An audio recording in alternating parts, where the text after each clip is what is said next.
Assalamualaikum warahmatullahi wabarakatuh. Ketemu lagi barengan sama Novi di Talk Show on the Spot. Kali ini kita langsung datang ke Dinas Kesehatan Lamongan. Dan di samping Novi udah ada Mbak Inneke nih. Ini beliau ini adalah ahli gizi di sini dan kita ngobrol singkat aja nih Sobat Ronggadi tentang gizi.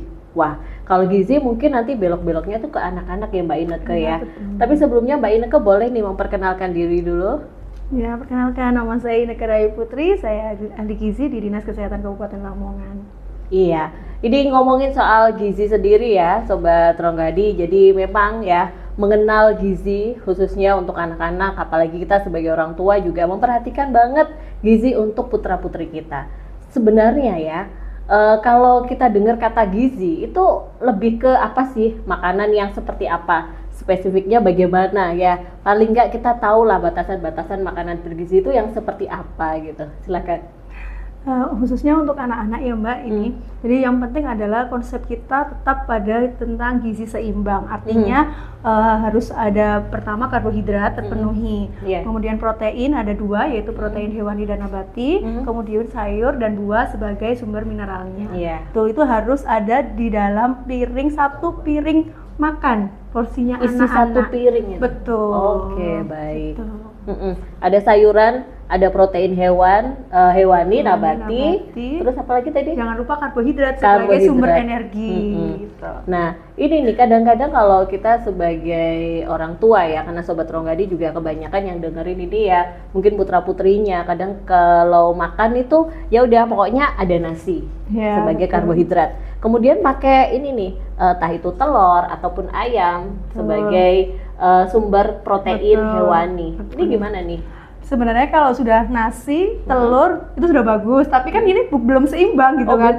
Belum seimbang, belum kita bisa menambahkan protein nabati yang sudah biasa ditinggalkan anak-anak itu kan nabati, sudah males makan tahu tempe, apalagi sayur. Apalagi sayur susah nih, agak sedangkan susah nih. untuk bertumbuh tidak hanya membutuhkan tadi karbo sama protein saja, tapi harus dilengkapi dengan sayur-sayuran. Bagaimana penyerapan zat besi tetap dibantu dengan vitamin C yang cukup. Dari mana? Dari buah-buahan, gitu. Mineralnya dari mana? Dari sayur-sayuran, gitu. Tapi gini nih, mungkin ya sebagian ya akan mikir, pokoknya dia mau makan. Nah itu gimana nih? Nah itu yang kita harus paham ya, tentang bagaimana konsep gizi seimbang dan pentingnya tumbuh kembang anak. Jadi anak tidak hanya tumbuh tapi juga berkembang secara kognitif.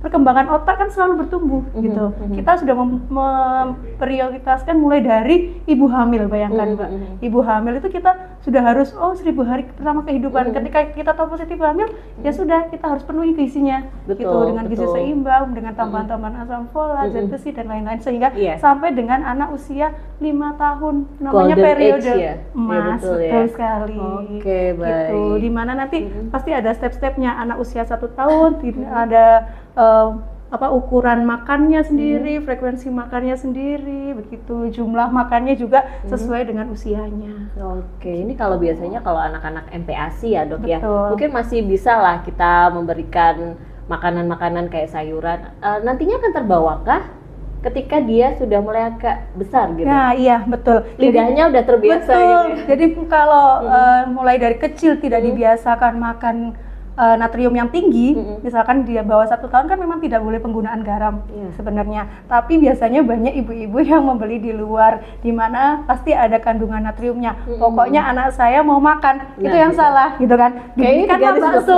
Dibelikanlah bakso, gitu. Apalagi baksonya frozen, apalagi beli yang di luar yang sudah ada garam, kemudian ditambah dengan MSG, gitu. Sedangkan di bawah 1 tahun memang tidak dianjurkan, gitu. Ada ya berarti batasan garamnya, ada batasan gula juga. Itu di bawah 1 tahun tidak dianjurkan, begitu Mbak. Terus, nah itu kalau udah terbiasa 1 tahun dia sudah mengenal seperti itu, pastinya saya jamin nanti anak usia 2 tahun dia sudah memilih lagi. Ini gitu. Bahasa kalau orang Lamongan bilangnya itu ketalep ya lidahnya. Iya. Jadi dia akhirnya memilih makanan-makanan. Oh ternyata enak yang ini tuh manis, dia biasa seperti itu. Tapi kalau kita tidak membiasakan anak makan yang terlalu asin, akan tidak biasa makan asin, jadi dikasih ciki pun dia nggak akan mau. Gitu. Iya, ini keasinan gitu. Jadi dia lebih memilih seperti itu. Kalau sekarang ini melihat fenomena yang ada ya, penjual makanan manis itu banyak jenis macamnya, harganya juga terjangkau ya. Betul. Jadi gimana nih kalau untuk anak-anak, apakah kalau makanan manis gimana?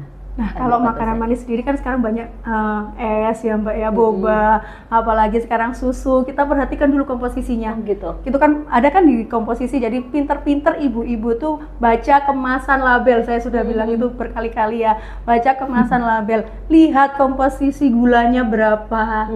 Gitu. Kan ada yang memang susu memang nggak ada kandungan gulanya, boleh, monggo. Tapi kalau gulanya tinggi dilihat-lihat dulu, anaknya usia berapa. Susu kemasan itu? Sehari ada yang kotak itu loh Iya, Mbak, betul. ya itu.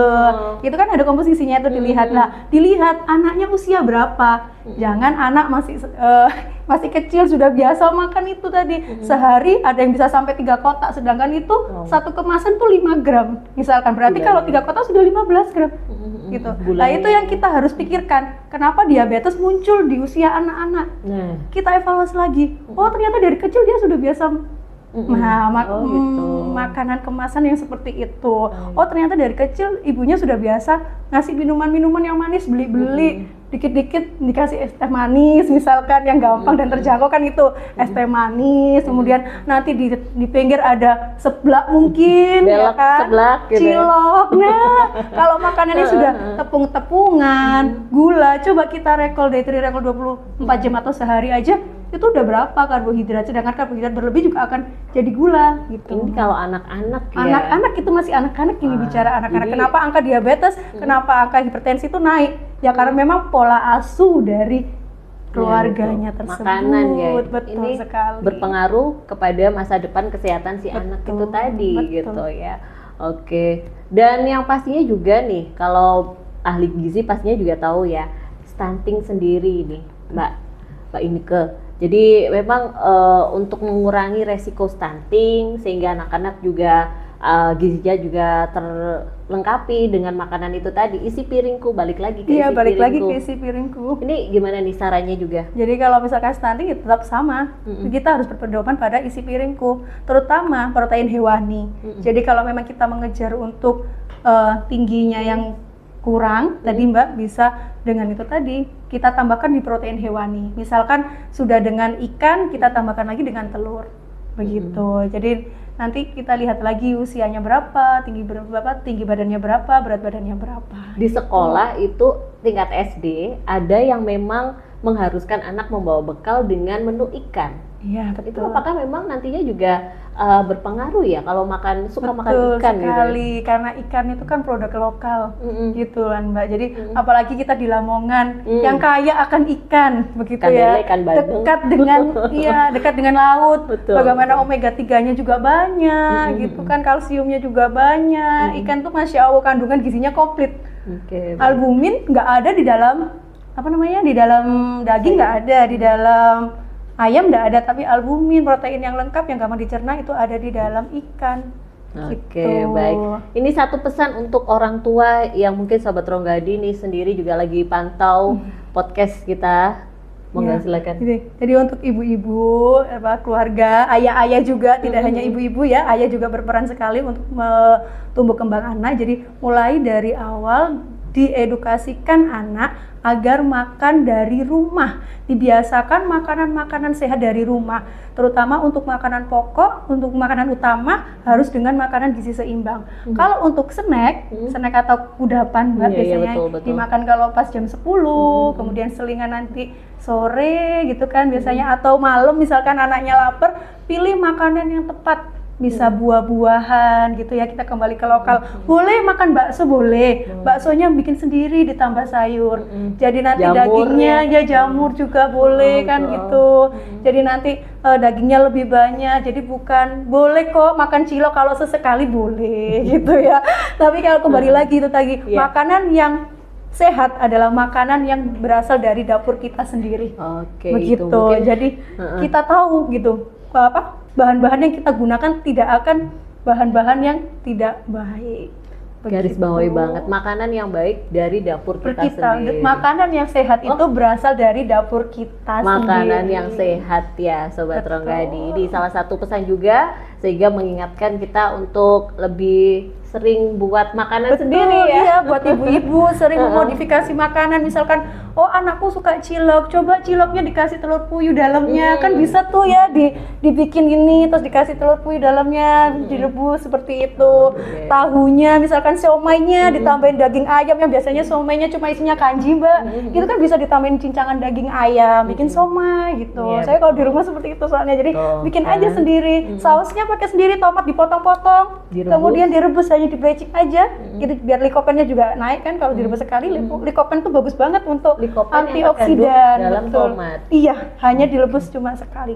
Sering nanti diaduk cuma pakai bawang putih udah jadi saus tomat. Oh tuh kan Begitu. sesimpel itu. Iya, sebenarnya. sesimpel itu Ini salah satu sebenarnya. tips juga ya sobat, Iya, untuk yang gitu. suka masak sepertinya lebih sering-sering aja deh Sering-sering. bikin makanan sehat Betul. untuk keluarga. Sekarang apalagi banyak resep-resep kan mbak di betul. sosial media Tinggal gitu, buka-buka gampang aja. banget iya, untuk diaplikasikan tuh gampang banget. Oke. Bikin misalkan anaknya kok suka telur, oke kita ikutin, nggak apa-apa makan telur, tapi kita modifikasi telurnya bisa dicampur ayam, di rolade misalkan betul, gitu, betul. daripada makan yang seperti sosis, nugget yang jadi langsung itu kan natriumnya tinggi. Kita bikin aja, tinggal ayam digiling mbak, nanti dikukus Dicoper ya aja sekarang ya, ada. dicoper lah, apalagi sekarang ada chopper, dicoper, dikasih aja bawang putih gitu ya, bumbu-bumbu dasar, habis itu kita kukus aja gitu, nanti dikukus, dipotong-potong, lalu kasih tepung panir, kita taruh di frozen kita sendiri. Cocok banget Jadi. nih ya, ibu-ibu kumpul ya kayak gini tuh. Iya, betul. Share apa sih namanya? Resep Resep ya, makanan resep untuk sehat. anak-anak. Oke, terima kasih Mbak Ine Iya, tuh. Resepnya udah sama-sama. dikasih, tipsnya juga udah dikasih. Kita ketemu lagi di Talkshow on the Spot selanjutnya. Terima kasih. Wassalamualaikum warahmatullahi wabarakatuh.